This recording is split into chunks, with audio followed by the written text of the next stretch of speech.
turo ko sa inyo paano magpatay ng crabs. So, marami tayong crabs dito. 5 lang ang papatayin ko. So, marami tayong suka. So, meron kaming suka na expired na dito, pero maasin pa. Yan, i-post natin. Paligo natin sa crabs. So, it's one way of killing the crab. Pwede rin namang yellow. Kaya lang pag yellow kasi. Pag yellow, ano siya? Yung totally froze siya.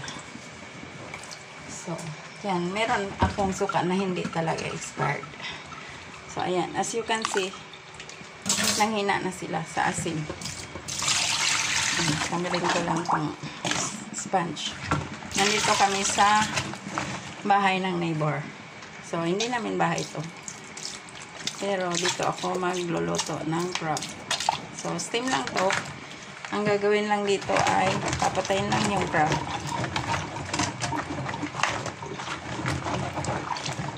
Ganyan lang pagpatay ng crab, guys. Painumin mo lang siya ng suka.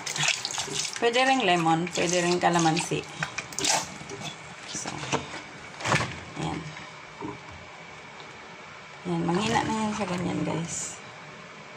Manghina na yan. So, 5 lang muna ang patayin natin. 1, 2, 3, 4, 5. So, 5.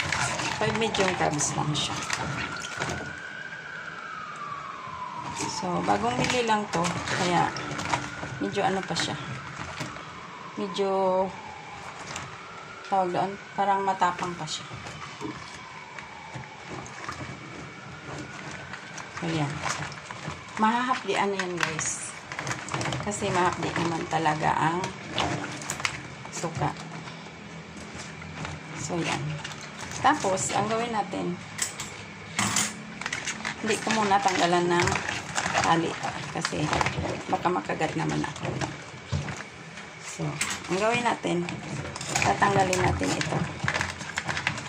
So, bali, ang gagawin, guys, tatanggalin ito. Ito yung pinaka-lungs ng crabs. So, ito lang yung tatanggalin. Ito. Ayan. Tanggalin yung pinaka-lungs ng crabs. Tapos,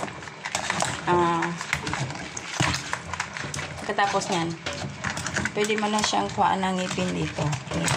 Tapos yung katawan, buksan mo na. So, ganoon lang kadali, guys. So, ito siya.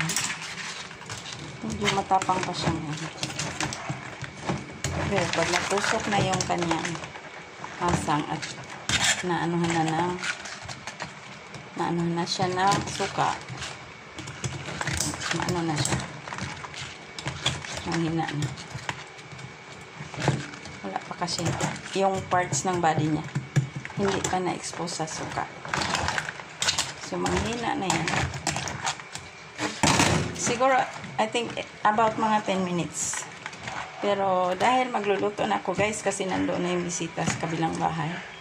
So, ayan. Tumahimik na sila. Hindi na gaanong magalaw ang crabs.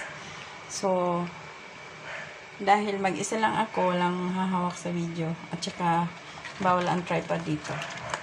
Bawal na bawal ang tripod. So, yun.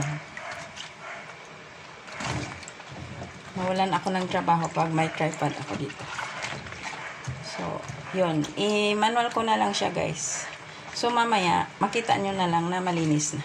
So, ganun na lang, guys. Thank you so much for watching.